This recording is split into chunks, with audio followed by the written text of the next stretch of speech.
Hello everybody, welcome back to the channel. So today I am doing a video that has been requested for quite a while. I thought I actually was done with these types of videos, but I guess these are some of the topics that a lot of people desire to, know about, and so I thought, why not? I've done many relationship videos. I've done a video on narcissism, being in a short-term relationship with a narcissist. I've done life over 50, dating over 50. So why not do this one? So I'm going to discuss today why I choose to be single at 60. And let me say this before I get started. My channel is for a certain demographic of people, right? And it's for women who are navigating middle-aged life, over 50 and after. So if you're coming through this channel and you're younger and this doesn't resonate with you, I totally get it. You don't have to stay. But if you want to stay just because you're curious on the thoughts of a woman that's 60 plus, then stay. But I will not entertain any negative comments because there's plenty to watch on YouTube, okay? So with that being said, if you're interested in knowing why I choose this life at my age, I invite you to continue to watch. Good morning, everybody. Welcome to the channel. It is morning where I'm at right now, and I'm gonna dive into this topic, and hopefully it won't be too long, but it may go 20 minutes. So if you don't have time to watch it, circle back at some point.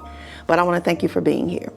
And if this resonates with you at the end of this video, then maybe you want to be a part of this channel. I'm going to invite you to go ahead and subscribe and give this video a like, thumbs it up so they'll trend with other videos. So I cannot discuss this topic without talking about a little of my past, okay? I think there are a lot of preconceived ideas about women or people in general when they get to a certain age that some things are not supposed to be desirable, or there's reasons why you're having to live a certain lifestyle. And I'm just going to debunk all of that, okay? I'm going to debunk all of those theories. So I'm going to be having my coffee today. I'm actually going to be drinking my coffee because I don't want it to get cold. But for those of you that are new to the channel, I have been married. I've been married twice, actually. And I would say my first marriage was the love of my life. So I thought, being young, meeting somebody when you're young, and there are all the things, he looked great. He was very fit. He was in the military, and he just swept me off my feet.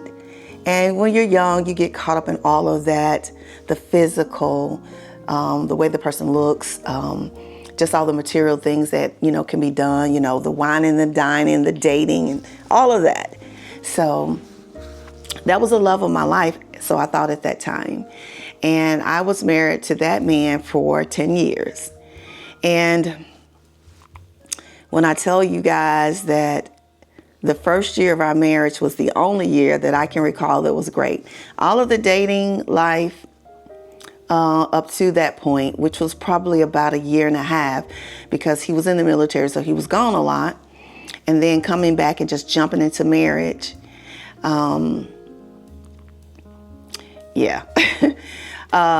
That first year was probably the best year. After that, I lived a nightmare. I realized that I married someone that I actually didn't know.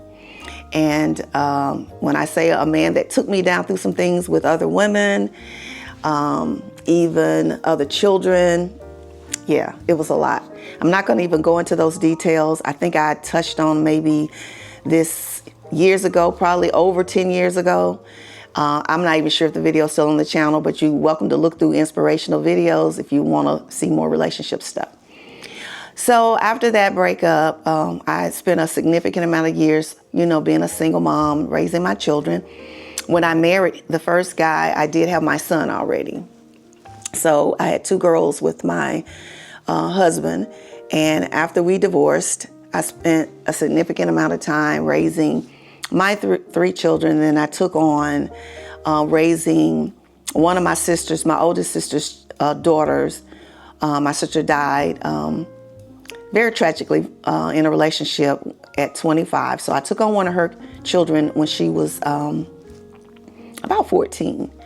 And she stayed with us until she went to college at 18. So during the course of that, motherhood, navigating the single mom life, I had to gain a lot of independence, right? So I had to do all of the things. I was mom and dad because the fathers weren't present, right? So then I met this guy that I thought was really great. We were like really good friends.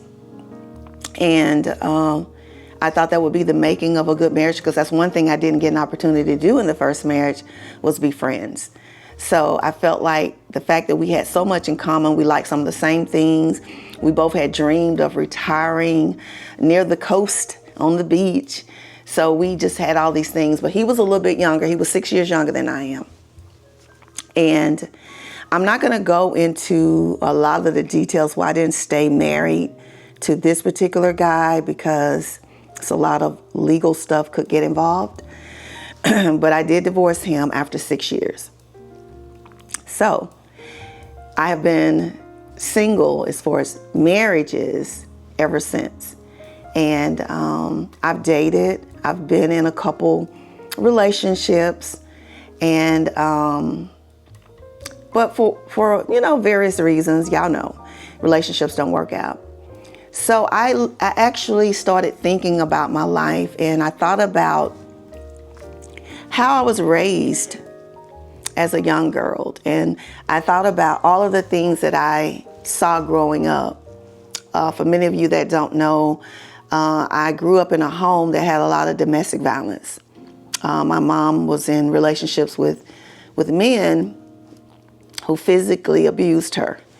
And I kind of grew up fast. I call myself an adult at 15 because I was feeling like I was a parent and just trying to be a protective daughter and all of the things. And I said one day I may go through this actual story time, but I just can't right now. I actually started writing a book some years ago about my life growing up, and it just came to a dead standstill. And I may go back at one point in life and finish that. I don't know. But life has just done a lot to me. And I believe that things that you see growing up, the way that you live, greatly impact your life later in life. So I believe that. But being a single woman now, I have gained confidence that I lacked when I was younger to share my thoughts, to speak up when I wasn't being treated fairly in the relationships, accepting the infidelities in my first marriage and staying with the guy and allowing that to continue, and not, feeling worthy, I think, to get out there. And then fearful also, because here I am, a mom of 3 children, and not wanting to get out there in the world and having to, try to start all over again. So I think a lot of that had to do with the reason why I stayed so long. But now that I am mature, I've had to make a lot of mistakes and learn a lot of lessons and gain my confidence and let go of things that I can't change, and see the value in me, and that people will need to respect that. I'm a different woman now. I see a lot of relationships, and this is not any shade to anybody that's married, who normalize certain things like infidelity and abuse. And when they overcome that, they look at it as a success because they got to a point in their marriage where the person either aged out of that cheating because nobody else wants them, or they become ill, or they just maybe grow up at some point and decide that that's not for them anymore. But in the process of that, the person that spouse that you were married to had to endure some crazy, toxic, abusive, painful, degrading behavior to get to that point. And people brag about, I weathered, 30, 40 years of, and now my marriage is great. And they brag on it like it's an achievement, it's an award to have gotten through that. I do know that relationships come with many trials and ups and downs and maybe infidelities, but I don't look at it as a badge of honor to feel like I stayed in a relationship to someone who was very degrading and abusive, both mentally and physically. And to get past that, to feel like I have achieved or I've won. Even emotional, indiscretions. That's not an achievement. To feel like because you have now gotten to 40 years of marriage that you are doing great, that's my opinion. I do feel that marriages will have challenges, but some things just are not supposed to happen when you take those vows. And I'm going to stand on that 10 toes down. I'm going to stand on that. But so looking back over that part of my life and realizing my value and who I am, and not willing to accept that in any relationships, even the verbal assaults, the negative things that people can say, because even getting angry with someone doesn't come with you degrading them and being verbally abusive. And I do know as a youth, you will experience maybe some of that and have to go through some challenges. But at a certain age of life, and when I got married my second time, I was in my late 30s. And some things just shouldn't take place. And so now that I've been single for quite a while and gotten comfortable in my life and realizing the value of peace and just being comfortable and living my life on my terms, doing the things that I enjoy, not having to alter my life because someone else doesn't like what I do or wanting me to do more of what they want. I've gotten comfortable in that. Some men will say, oh, you're too old, don't nobody want you. I've heard that before. And that could be further from the truth, gentlemen. I'm letting you know, for the most part, all of my life, I have been mainly approached by younger men. And when I say younger men, more than 10 years. And I just have not desired to date anybody that younger than I am. So that is that reason. But I have dated a lot of guys that were younger. And even today, even being 60 plus, men do approach me that are younger. Absolutely. And older. But I think I have gotten comfortable in the lifestyle that I'm creating for myself.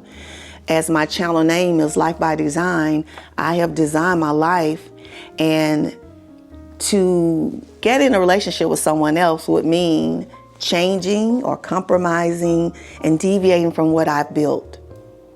And that's something I'm not willing to do at this stage of life. I'm just not. I believe when you become a certain age that you start to be comfortable in the surroundings, in the environment, in the home that you've built.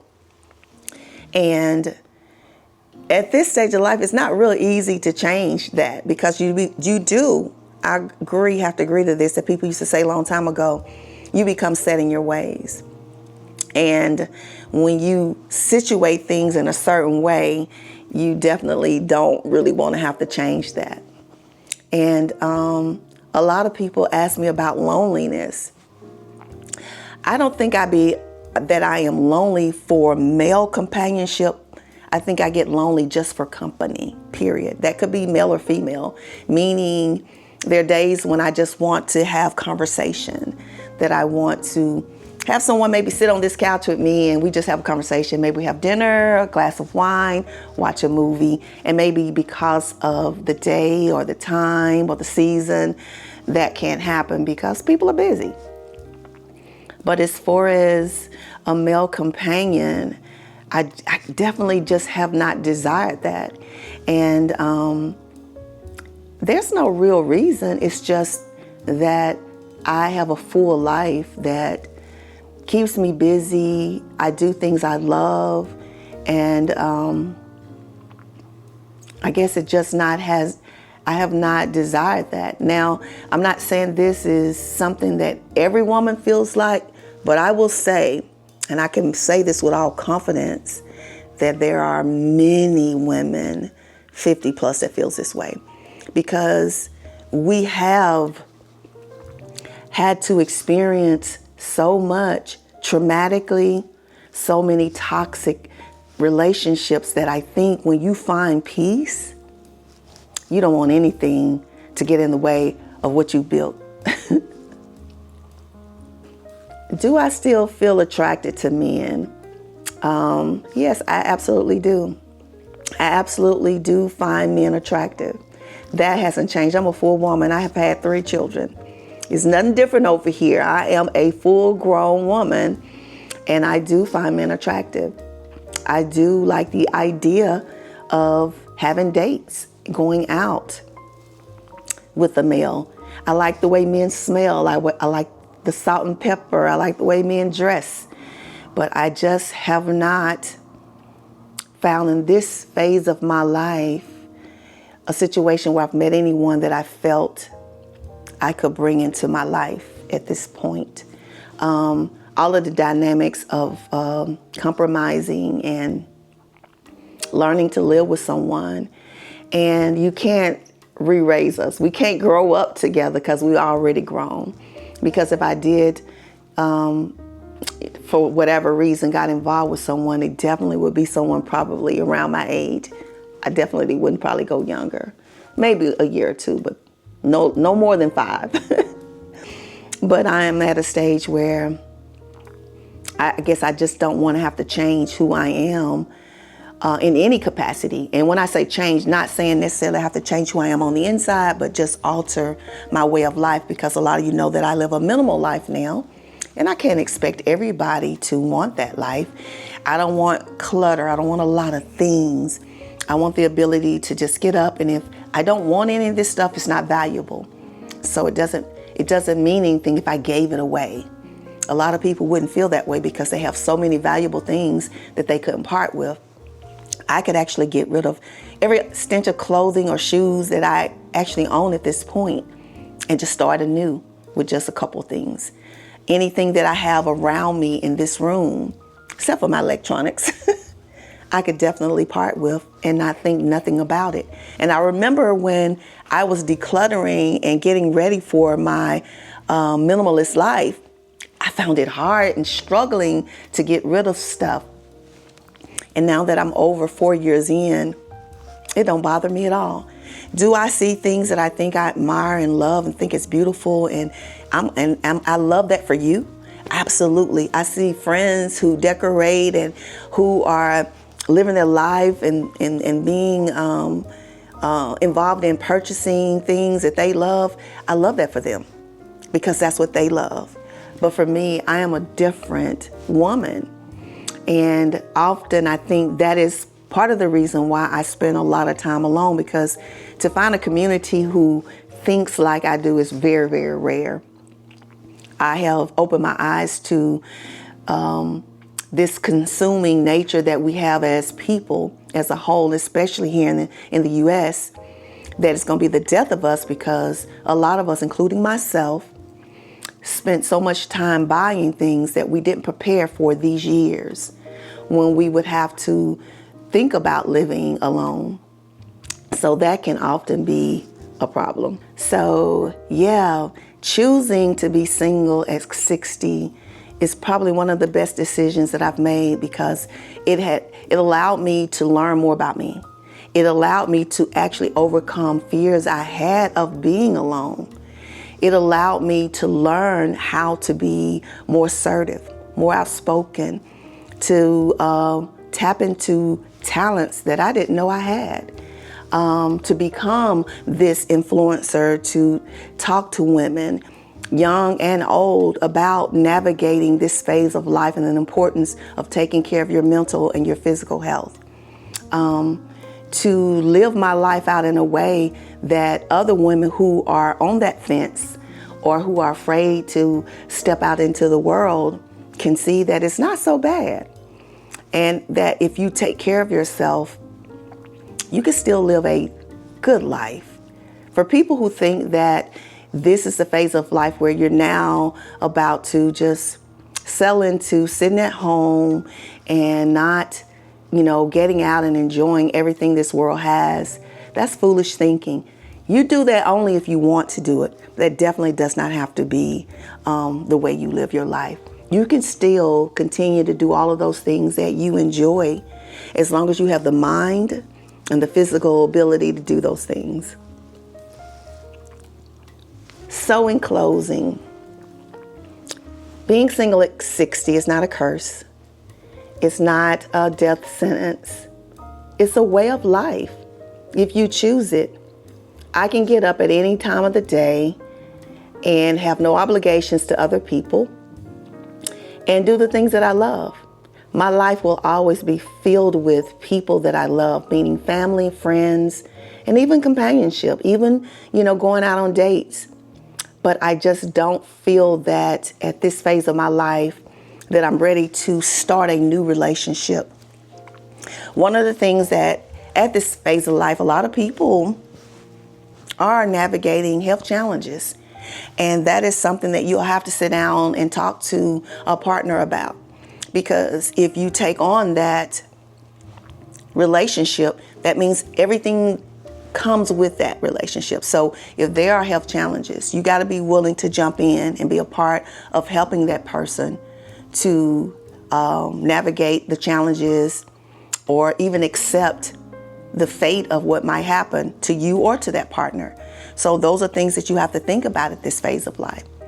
For anybody who gets married at a young age and your life is beautiful and your marriage is reached 30, 20, 25, 30, 40 and beyond, I commend you, especially if you navigated that without the drama and not being traumatizing your mind. Because it happens. You can have those types of relationships. And for those of you who chose to stay even after the trauma, I continue to pray for you and I hope that everything is well. But I think we need to stop selling to young women that that's the way to do it, because you are worthy, you are important, and that is not the way to succeed in a marriage. It's by saying, go through all of the bull crap. And when you get on the other side, you appreciate it, because that trauma lives in your mind. The trauma of my mom's abuse still lives in my mind. And that's why I'm not willing to allow myself to be put in those circumstances ever. I've never had that, and I never will. But we sell that to women to make them feel that emotional abuse, physical abuse is just normal in a marriage, and it's not. That's just what we have accepted in society. Infidelity, whether it was emotional infidelity, which is the worst, or actual physical infidelity. So that is my reason why I'm choosing to be single. I can get up and choose me every day and do the things that I enjoy and learn new things. Life is not over until God says it's over. And I'm going to continue to live my life. So don't feel sorry for me, because there's nothing to feel sorry for. I'm a energetic, vibrant woman at 60 with all my cognitive mind, and I'm physically able to do the things that I love, and I'm going to keep living life by design. So if you watch this video to the end, thank you so much. I appreciate you for being here. If you have any questions you want me to address, please drop them below in the comment section. I would love to continue the conversation there. And if you have any thoughts on this as a single woman, drop them below as well. I know I have a lot of ladies that follow me out there that is navigating life as a single woman over 50 and loving it. Because y'all got to stop thinking that we suffering because we single, because we're not. And I thank you guys. And if you are a returning visitor, subscriber, my friends, got a lot of new people here. A lot of my old people are leaving, and that's fine. Seasons change. So if you're new to the channel, thank you for being here. If you're an OG subscriber, my friend, my sisters, I love y'all. Thank you for being here. Continue to watch this channel.